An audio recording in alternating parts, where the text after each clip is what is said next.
السلام عليكم طلاب محاضرة Digital Communication Systems. معكم دكتور ياسر زاهدي.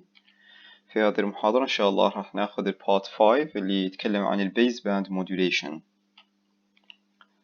Transmit formatting represents a transformation from source information to digital symbols. احنا أخذنا سابقا الفورمات وقلنا إن الفورمات راح يحول البيتس إلى symbols، أو حتى إذا عندنا المعلومات ممكن تكون analog. إذا كانت المعلومات اللي جايتنا هي أصلا داخل الجهاز أو النظام Digital Communication System هي أصلا bits binary، فطبعا راح تصير بس عملية تحويل إلى symbols مثلا. لكن إذا كانت أصلا المعلومات جاية analog فراح نحتاج عملية analog to digital conversion، وبعدها لازم تتحول إلى symbols. فإحنا دائما طبعا عندنا فورمات مثل ما أخذنا سابقا بالبلوك دايجرام، وهسه أيضا راح نشوف إنه بالترانسميشن سايد عندنا فورمات نسميه ترانسميت فورماتينج، الفورماتينج الخاص بجهة الترانسميت سايد تمثل تحويل ترانسفورميشن من السورس انفورميشن للديجيتال سيمبلز. من السورس انفورميشن طبعا السورس انفورميشن إذا ديجيتال هي already bits 1 أو 0 فراح بس نحولها إلى symbols، لكن إذا كانت analog لا لازم نسويها عملية analog to digital conversion وتالي نحولها للسيمبلز. While the receive formatting is the reverse process. receive formatting جهة الاستقبال أيضا أكو فورمات عملية معاكسة، احنا أصلا عندنا symbols وتالي نرجع نحولها للsource information، تجينا symbols وتالي نحولها للsource information، سواء نفتحها كبيتس نفتحها نرجع فقط بت أو نرجعها إلى analog مثلا. أكو مصطلح source coding refers to the process of employing formatting and data compression. بعض الأحيان إنه يعتبرون ما يسمى بالفورماتينج بالإضافة إلى عملية الداتا compression اللي هي ضغط البيانات يسموه source coding. البعض يعتبرون بعض خلينا نقول المصادر أو الطرق أنه تعتبر formatting هو جزء من الsource coding، لكن احنا هنا ناخذ الفورماتينج بهاي الصورة، والسورس كودينج هو في حالة إنه إذا عندنا فورماتينج ونضيف إلى عملية الكومبريشن فيسموه سورس كودينج. فتركيزنا احنا بالفورماتينج هو عملية التحويل السورس انفورميشن إلى digital symbols whatever the source information is، حسب ما هي شنو السورس انفورميشن analog أو digital. Messages are considered as binary ones and zeros until they are converted to baseband waveforms. طبعا عندنا أي مسج نرسلها هي تكون binary 1 أو 0 إذا digital طبعا، حتى أو إلى أن نحولها إلى البيسباند waveforms. راح نشوف احنا تكلمنا سابقا عن البيسباند channels والباند باس channels، وقلنا البيسباند channels اللي هي اللو frequency الانفورميشن، الديجيتال لما نحولها إلى لو فريكونسي وننقلها كويف فورم بلو فريكونسي تردد قليل تكون هاي ضمن البيز باند channel، تعتبر بيز باند ويف فورم ننقلها. فهسه راح نشوف احنا طبعا احنا عن المسج اللي هي سواء باينري 1 أو 0 راح تبقى 1 أو 0 تعتبر مو ويف فورم، لكن لما نريد نرسلها بالبيز باند channel لازم نحولها إلى ما يسمى بالبيز باند ويف فورم، نحولها إلى ويف إلى إشارة وليس فقط نبضات. هسه راح نلاحظ إن هاي نبضات كهربائية 1 اللي هي 1 أو 0. فطبعا مثل ما هسه قلنا إن البيز باند ويف فورمز can be transmitted through a baseband channel. طبعا هاي البيز باند channel معناتها medium في الوسط ناقل، وأكثر أحيان في حالة البيز باند channel تعتبر هاي الchannel أو وسط الناقل هو الكيبلز. خلينا نلاحظ بهذا الفيجر اللي هو formatting and baseband transmission and reception. عندنا هنا هذا الجزء يمثل فقط الجزء الخاص من الديجيتال كوميونيكيشن سيستمز، لكن الخاص بعملية الفورمات والبيز باند، وعلى أساس احنا راح نرسل معلومات في channel خاصة بالبيز باند channel. نلاحظ هنا عندنا information source ممكن يكون digital information textual information أو analog information. طبعا digital أو analog هو المعروف. التكستوال في حالة إنه إذا عندنا text معين هسه راح نلاحظ إنه راح تكون نحتاج في عملية تحويل مبسط بيها، لأن هي already discrete، لكن نحتاج إلى نفتحها إلى bits. فنلاحظ digital information إذا هي bits 1 أو 0 مباشرة راح نجي إلى ال pulse modulate.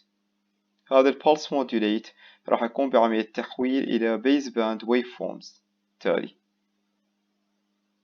لكن عندنا إذا textual information هي already تعتبر يعني مثل sampled و quantized، تعتبر هي discrete كعملية وبيها في ال quantization level، لكن نحتاج إنه ننطيها في عملية encode، نحولها إلى bits، نحولها إلى البيتس الأساسية الخاصة بيها. لأن هي مثلا راح نلاحظ هي text مثلا حرف T، حرف A، حرف P، فلازم نحولها إلى البيتس اللي يتكون من عندها هذا الحرف، نحولها إلى تحويل. فهو مثل ما يحتاج عملية sample أو quantization، يعني هو مو analog، هو عبارة عن text، فنحتاج فقط عملية الانكود حتى نحوله إلى بيتس. ورا ما نحول إلى بيتس راح نقدر هسه ندخله على البولس موديوليت، لأن البولس موديوليت هنا لازم تجي المعلومات هنا بيتس 1 أو 0 وتحولها إلى طبعا يعني symbols يعني تجي، وهنا نحولها إلى waveform، تتحول إلى waveform.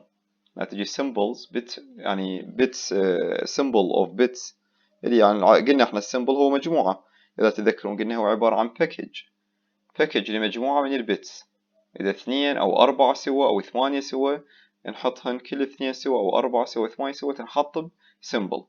فهو يعتبر لحد الآن هو بيتس 1 أو 0 مو ويف فورم. السيمبل ما يمثل إشارة، ما يمثل ويف فورم. ندخل على البولس موديوليت، والبولس موديوليت راح يسوي لنا ويف فورم. وطبعا for baseband channels ال compatible waveforms are pulses. الإشارات المتوافقة مع البيسباند channel هنا تكون دائما pulses.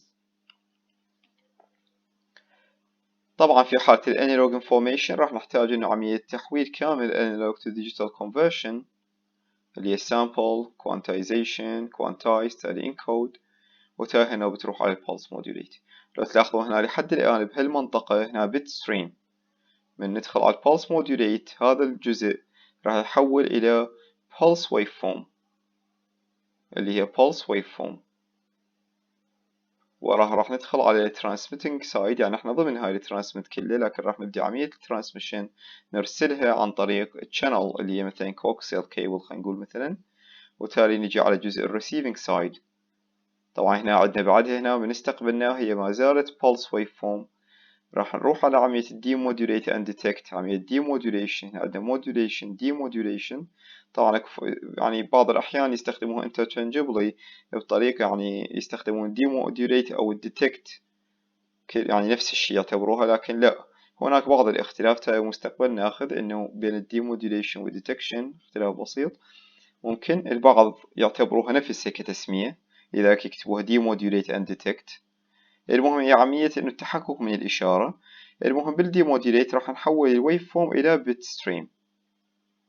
بت ستريم، بعدها راح ندخل على عملية الفورمات. طبعا هنا من البت ستريم ويا الديتكت راح إذا already يعني حولناها إلى بت ستريم، واحنا الإشارة الأساسية مالتنا السورس هو ديجيتال، فهذا هو احنا حولنا البولس ويف فورم إلى بيتس 1 و 0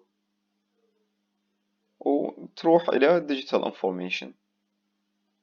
لكن إذا احنا الإشارة مالتنا كانت انالوج راح نحتاج إنه نسوي عملية ديكود عكس الانكود، وتاني ندخل على اللو باس فلتر حتى ترجع لنا الإشارة مال انالوج انفورميشن. وإذا التكستوال انفورميشن عندنا فد أحرف كاركترز راح فقط نقوم بعملية ديكود حتى نرجع نحول إلى التكست الصحيح. يعني مثلا فد حرف معين تجي مجموعة البيتس نعرف إنه هاي مجموعة البيتس، نسوي عملية ديكودينج ونرجع هذا الحرف.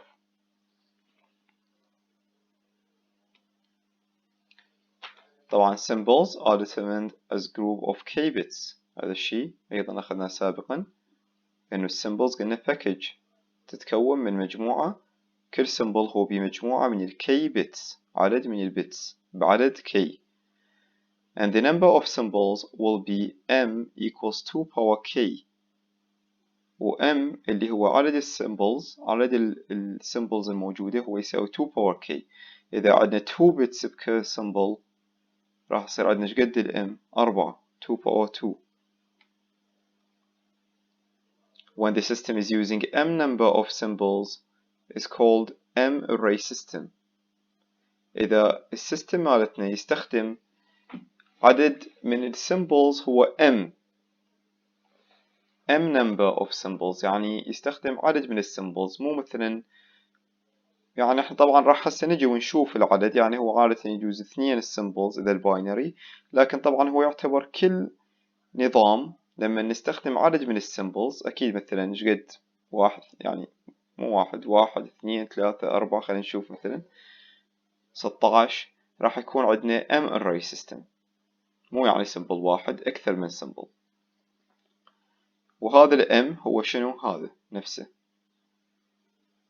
مثلا هنا إذا عندنا 2 الكي 2 باور 2 يصير 4، فيصير عندنا السيستم 4 هنا 4 array system. ليش؟ لأن عندنا 4 number of symbols، عدد السيمبلز 4.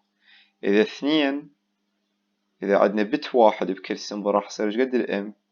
2 باور 1 2، راح يصير 2 array system. لكن هذا عادة يطلقون عليه binary system.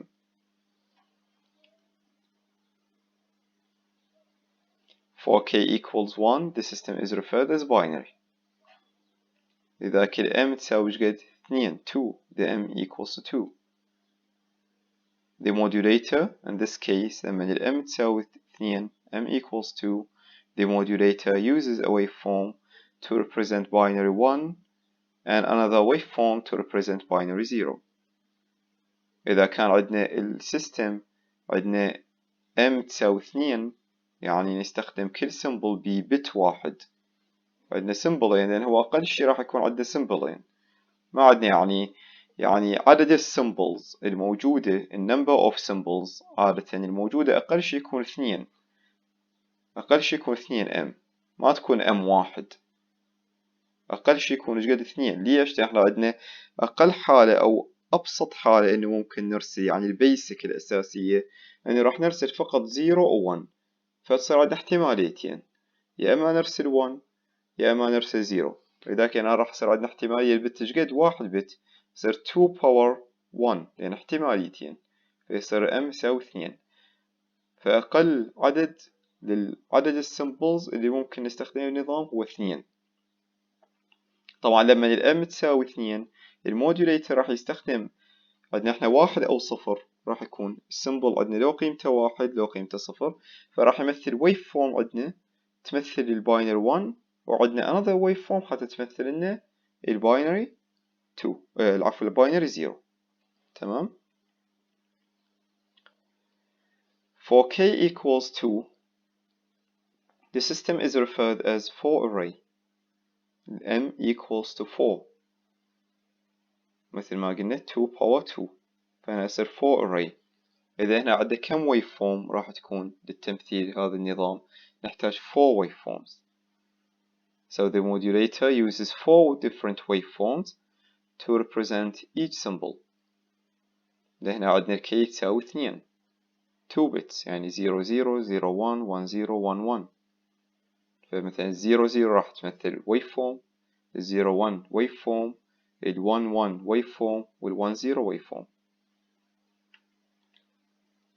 لو كان عندنا for k equals 3 the system is referred as 8 array where m equals 8. إذا عندنا 3 بتات بالسيمبل راح معناته عندنا عدد السيمبلز الموجودة m تساوي 8، 0 0 0 0 0 1 وهكذا إلى 1 1 1 من الصفر إلى 7.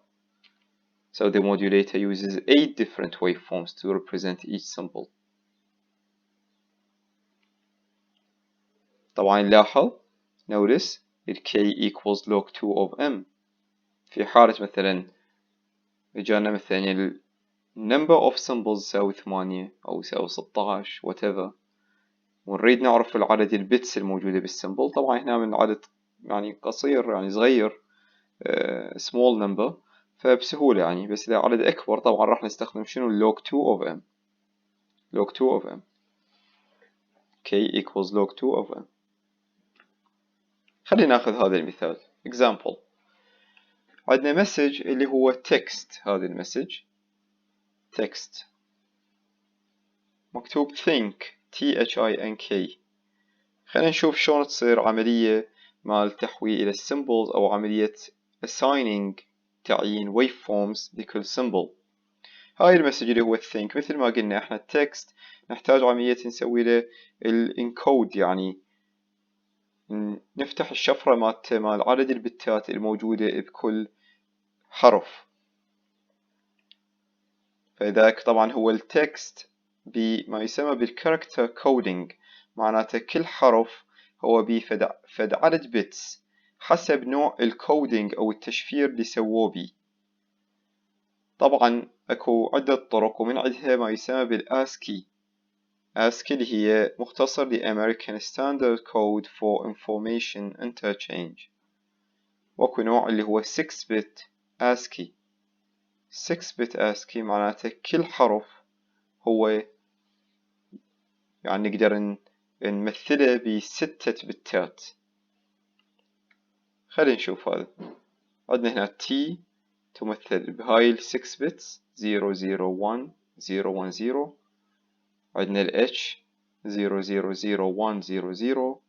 عندنا ال I 100100 أيضا 6 bits. ال N 011100. وعندنا ال K 110100. الآن شنو راح نسوي؟ راح نشوف إنه نحول هذا الشيء. احنا من يتحول هذا نشوفه نعرف إنه يتكون من بيتس، كل حرف من 6 بيتس. هسه احنا نريد نحوله إلى symbols. خلينا نستخدم الطريقة لما نريد نستخدم 8 array digits، يعني نريد نستخدم ال M تساوي 8. طريقة إرسالنا نريد نستخدم 8 array، يعني نريد نرسل 8 different waveforms. بهالحالة معناته ايش قد راح يصير عندنا الكي تساوي 3. إذا هنا عندنا ال first 3 bits هذا 1 مبين واضح 001. كل 3 راح ننطيهن القيمة مالتها.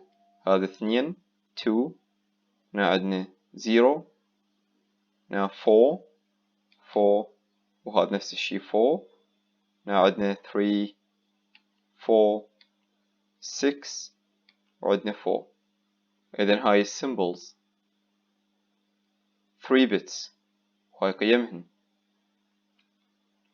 إذا نريد نسويها 8 array waveforms، لما نريد نحول هاي إلى waveforms، احنا ما جاي نركز على نوع الموديوليشن، بس نريد نفهم شلون تصير ترتيب الwaveforms. لما عندنا 8 symbols راح نحتاج كم waveform؟ نحتاج قلنا 8 different waveforms، 8 waveforms مختلفة، لأن كل symbol يرسل عن طريق waveforms. هنا عندنا طريقة الإرسال استخدمنا 8 array digits، يعني 8 symbols، فلازم كل symbol إلى waveform.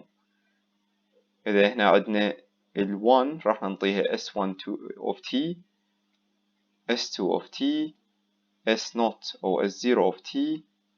هذا ال S4 of t، S3 of t، S4 of t، S6 of t، وال S4 of t.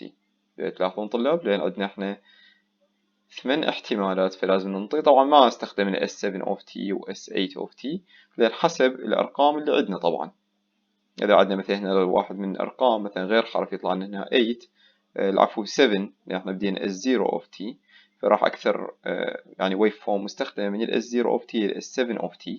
فخلينا نقول هنا مثلا يطلع لنا رقم 7 مثلا 111، هنا 7 فنحط S7 of t. بس هنا ما عندنا 7 فاستخدمنا S0 of t وال 1 وال S4 of t وال S3 of t وال S6 of t. مثلا شفنا S5 of t ما استخدمنا لأن ما عندنا رقم 5 هنا. أوكي، لكن المهم احنا راح نستخدم 8 أنواع أو 8 مختلفة، 8 waveforms مختلفة جاي نستخدم. ليش؟ لأن عندنا 8 symbols، ال 8 array system. If we choose 5 bits per symbol، إذا نستخدم كل symbol مو 3 مو 3 bits، 5 bits per symbol، راح يصير عندنا 2 power 5، يصير عندنا 32 array system is resulted. معناته راح نحتاج كم waveform؟ راح نحتاج ال waveforms SI of t waveforms where I equals 1 to 32. ليش؟ لأن راح نحتاج من ال S1 إذا بدينا من ال 1. لاحظوا طلاب هنا ال I جنراتور بادين من ال 1. إذا نبدي ال I من الصفر راح تصير I equals 0 to 31. أوكي، فراح يصير عندنا S1 of T إلى و S2 of T إلى ال S32 of T إذا بدينا من ال1. 32 waveform مختلفة حتى تمثل التكست. طبعا أي تكست راح يجينا مختلف. ليش؟ لأننا جاي نستخدم 5 bits بكل symbol، معناته M equals to 2 power 5 وتساوي 32. الآن راح نجي إلى الجزء الخاص بال waveform representation of binary digits. لاحظنا احنا هسه عندنا binary digits هسه لاحظنا وحولناها إلى symbols، لكن مثل ما لاحظنا هسه بالفيجر بالبداية بثاني سلايد إنه عندنا شيء مهم، وهو إنه نريد نحول الباينري symbols إلى عن طريق البulse modulate اللي هي البيسباند modulation إلى baseband waveforms. والبيسباند waveforms هي تكون pulse waveforms. فهسه احنا شنو نريد نسوي؟ نريد نمثل الباينري digits إلى إنه نحولها إلى waveform، إلى موجات. So binary digits are represented as electrical pulses for the purpose of transmitting them through the baseband channel. فبهالحالة طبعا لازم شنو نحاول نمثلها على انه هي electrical pulses الباينري digits، يعني هي binary digits هي تمثل abstraction، فقط فد شي يمثل بيانات، لكن احنا نريد نحولها الى فد شي physical. We need something physical that represent or carry digits. نريد فد شغلة فيزيائية ملموسة انه تقدر تحمل هاي البيانات ال1 وال0. فطبعا راح نمثلهن ك electrical pulses، كنبضات كهربائية. Modulation is applied to a binary symbol. مثل ما نعرف أن modulation طبق على binary symbol and the resulting binary waveform is called a pulse code modulation PCM waveform. نحصل ما يسمى بال pulse code modulation أو اختصارا abbreviation PCM waveform. When pulse modulation is applied to a non-binary symbol, the resulting waveform is called an M-ary pulse modulation waveform أو waveforms. جاي تلاحظون الاختلافات؟ هنا عندنا جاي نطبقها على binary symbol، وقلنا الآن بالسلايدات السابقة إنه قلنا الباينري symbols هو الباينري 1 or 0 يكون بي، يعني السيمبل يكون الام تساوي 2، لأنه يكون بحالتين يا إما 1 يا إما 0، يتكون من 1 bit الباينري symbol. فال m equals to 2 يسموه binary symbol. فلما نطبق الموديوليشن على الباينري symbol اللي يحتوي على بت واحد، الويف فورم اللي تخرج عندنا تسموها pulse code modulation waveform. معناته طبقنا الموديوليشن على الباينري symbol. لكن في حالة احنا عندنا non binary symbol M-ary، مثل ما لاحظنا انه ممكن نحط بكل symbol 4 array 8 array 16 array 32 array. فبهالحالة راح يكون الويف فورم اللي تخرج عندنا لما نسوي الموديوليشن نطبق على النون باينري symbol، راح تكون ال resulting waveform is called an M-ary pulse modulation waveform. تمام، اللي هي baseband waveform لكن تكون M-ary pulse modulation waveform. خلينا نلاحظ بهذا الفيجر اللي يمثل يتكلم عن ال PCM sequences. هنا عندنا بهذا الجزء عندنا نلاحظ انه عندنا هنا bits. طبعا هنا الكود وورد تايم سلوت الخاص بالوورد لمن خاصة بالكاركترز، لكن احنا هنا جاي ناخذين كبيتس الاساس. هاي البيتس وكل بيت طبعا بيفد وقت معين time interval او time slot 1 0 1 1 وهكذا. هنا عندنا الحالة ونلاحظ هذا ال PCM sequence. لاحظوا هنا طلاب هنا PCM sequence اكو فد فرق مهم ما بين ال PCM waveform وال PCM sequence. احنا لما نقوم بعملية السامبلينج والكوانتايزيشن وعملية تحويل البيتس تكون عندنا عملية نحصل آخر شيء على ما يسمى بالبيتس. هاي البيتس يسموها PCM sequence، إنه أيضا ما يسمى بعملية pulse code modulation لكن خاص encoding. عملية encoding تكون على البيانات على الكوانتايزيشن. عندنا sampling quantization بالتالي encode، فتكون ضمن هاي الانكود تكون فد عملية تم فتخرج عندنا البيانات هاي اللي هي تكون binary، ولذلك هاي الباينري البيانات تخرج عندنا يسموها PCM sequence. هذا الشيء يختلف عن الويف فورم، مو ويف فورم، مو موجة. هاي احنا خرجنا من عملية تحويل من الانالوج الى بيتس مثلا، حولناها بيتس، فهاي البيتس هي PCM sequence فقط بيتس. خلينا نجي هنا، طبعا مثل ما قلنا احنا نريد البيتس هنا لانه نريد راح نطبق ما يسمى بالبولس كود موديوليشن ويف فورم. هسه نريد نحولها الى بيز باند ويف فورم لكن PCM ويف فورم. فطبعا قلنا هسه بالسلايد السابق شنو قلنا؟ انه لازم نحولها على او نطبقها الموديوليشن على الباينري سيمبلز، لذلك احنا كل سيمبل بيشقد بت واحد، لذلك هذا البت الاول الثاني الثالث وهكذا.